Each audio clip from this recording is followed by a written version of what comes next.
Water signs, tignan po natin kung ano ang mensahe para sa iyo ngayong araw. Keep in mind po na ito ay general reading lamang.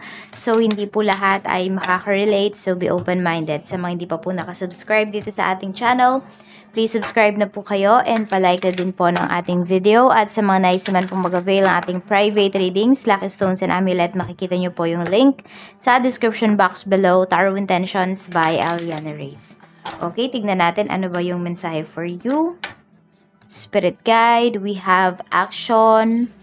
Ayan, so kailangan nyo ng kumilos, action daw ng action para hindi kayo matambakan ng mga gawain.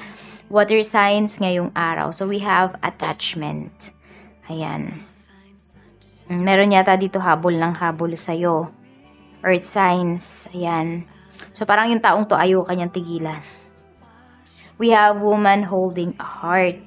Okay, so may tao dito na parang pinagpipilitan niya sa'yo yung puso niya.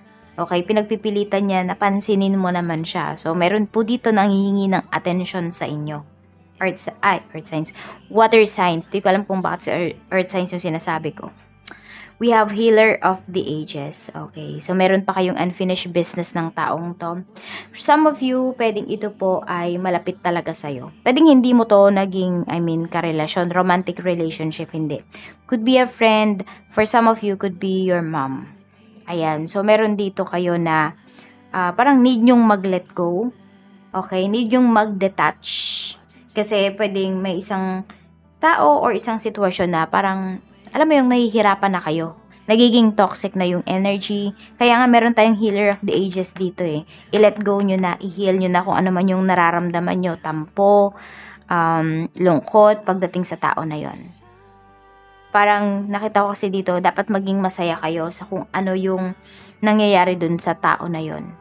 Sabihin natin kung maganda man or hindi man kagandahan yung nangyayari dun sa tao na yon. Just let go. Okay, kasi wala naman kayong magagawa kung meron man siyang pinoproblema, meron man siyang pinagdaraanan. Yung tao na yun is makakayanan niya yun. May tinuturo lang na lesson sa kanya si universe. Oo. Di ko alam kung masyado nyo bang na-baby yung taong to or masyado ba kayong na-baby nung tao na ito. Kaya nalulungkot or kaya nahihirapan kayong mag-let go. So, tignan natin kung ano pa yung mensahe. Spirit guide, ano pa po yung mensahe natin? What is action? Ano po itong action, spirit guide? Action. Meron tayo ditong sexuality. Okay, so ayan.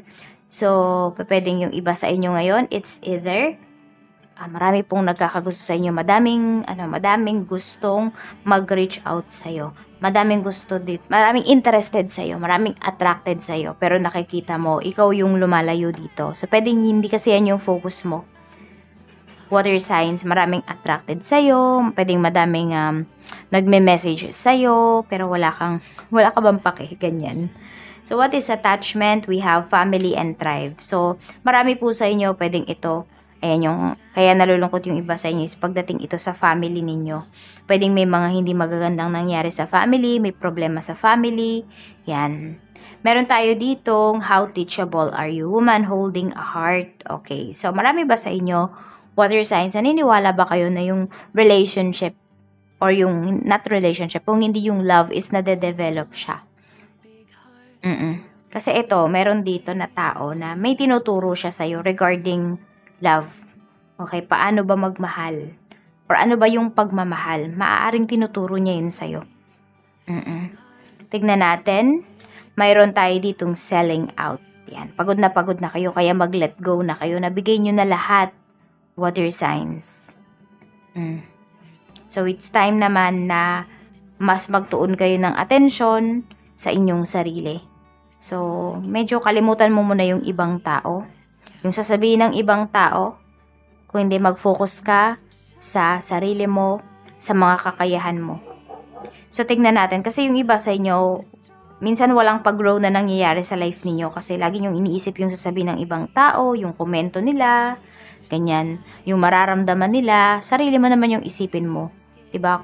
Lalo na kung yung gagawin mo naman, hindi naman makakasakit sa kanila yan. Or hindi naman, parang alam mo yun, hindi naman sila connected dun sa gagawin mo na yun. So, tignan po natin pagdating sa trabaho. Spirit guide, pagdating po sa trabaho, kamusta po? Ano po ang mga mensahe natin? for water signs, Cancer, Pisces, and Scorpio. Tignan natin kung ano pa ang mensahe for you. Spirit guide, let's see. Pagdating sa trabaho, tignan natin. Meron tayo ditong ego, pride, and vanity. So, you are very proud kung nasaan ka ngayon. Very proud ka sa trabaho mo. And also, ayan po. Alam mo yung, alam mo yung gagawin mo. Desidido ka sa mga gagawin mo ngayong araw na ito.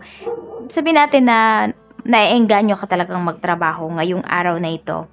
Water signs, ayan. So, parang, ano ba, gustong-gusto mo yung ginagawa mo, nakafocus ka sa ginagawa mo, ganyan. Action kung action. Kasi ayan po, ayaw mo matambakan ng trabaho. So, tignan natin. And also, this is your pride, hindi ba? Masaya ka every time na may natatapos kang trabaho. And lalo na mas masaya kayo kung it's either may bonus or nagkakaroon kayo dito ng mga awards, ganyan. So, parang napapansin na kayo talaga dito pagdating sa inyong trabaho. Tignan natin, pagdating naman sa negosyo. Pagdating sa negosyo, ayan, gratitude, abundant, present. So, ito po, ayan o. You are finally, water signs, accepting your tribes, and also nakikita mo na or nakukuha mo na, lumalapit na sa'yo yung mga soul tribes mo, yung mga taong nakakaintindi sa'yo, yung mga taong totoong sumusuporta dito sa business mo. Yan. So, parang yun yung theme ng araw natin ngayon. Kasi si fire signs din, ganyan din yung nakita kong energy sa kanya. Hindi niya kailangang hanapin or hindi niya kailangang ipilit pala. Hindi niya kailangang ipilit sa tao yung kanyang produkto. Ikaw din dito, hindi mo din yan kailangang ipilit kasi kusang lalapit sa'yo yung mga taong nagtitiwala sa'yo. Yung mga taong may tiwala sa'yo. Ayan po. Family and thrive. So, pwede rin yung iba, yung business ninyo, pwedeng pamana yan sa inyo. And you're very grateful kasi hanggang ngayon, madami pa rin nag-stick dito sa negosyo mo. Madami pa ding sumusuporta. So, tingnan po natin, pagdating naman sa kaperahan, we have growth, we have summer. Ano yung sabi ko kanina? Pwedeng nakikita nyo, walang nangyayaring growth sa life ninyo kasi masyado kayo nagfo-focus sa past.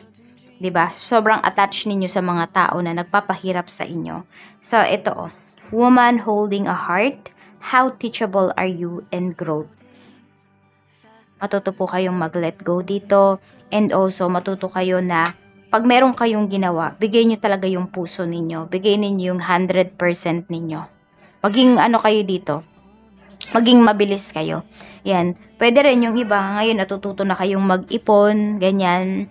Nabibigay nyo na yung gusto ninyo sa sarili ninyo. Diba? Sabi natin, if may mga cravings kayo, water signs, nabibigay nyo na yon, tas nakakapag-ipon pa kayo. Yan. Sabi natin, hindi man siguro ganun sobrang laki yung kinikita ninyo, pero nakikita mo na may pagbabago pala. May mga bagay pala before na hindi ninyo nabibili, pero ngayon nabibili nyo na hindi kayo nangangamba kung aabot ba yung inyong, sabi natin, basta parang tansyado mo siya. Ganyan, estimated mo yung mga gastos mo ngayon.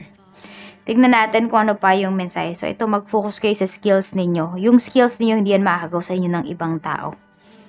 Yan po, alamin niyo ano ba yung kaya ninyo. Kasi iba sa inyo medyo mahina yung loob. Sinasabi ng iba sa inyo, sa sarili ninyo, hindi ko alam kung ano yung talent ko, hindi ko alam kung ano yung skills ko. Meron yan.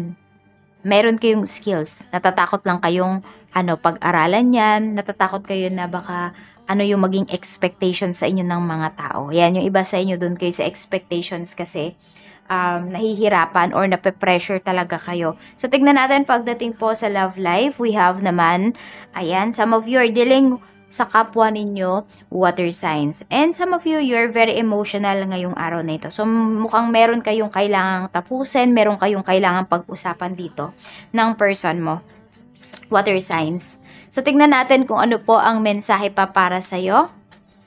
We have the chaser. Okay. So, ayan hindi ninyo kailangang maghabol. Hindi ninyo kailangang dumepende dun sa tao na yon. Kasi mahihirapan lang kayo. Tignan mo, parang lagi kayo yung nag-e-effort dito, water signs, pagdating sa relationship. So, tignan ninyo kung ano ba yung sitwasyon ninyo, ano ba yung nangyayari sa relationship ninyo. Meron kasi dito, nakikita ko na nagstay lang dyan sa relationship kasi natatakot na maiwan mag-isa. Parang, alam niyo, hindi kayo sanay na naiiwan or ayaw ninyong naiiwan kasi before nangyari na yan sa inyo. So, kaya nag-i-stay na lang yung iba kahit toxic na. So, we have number 17, 4, 20, 5, 44, 9, 1, and 51.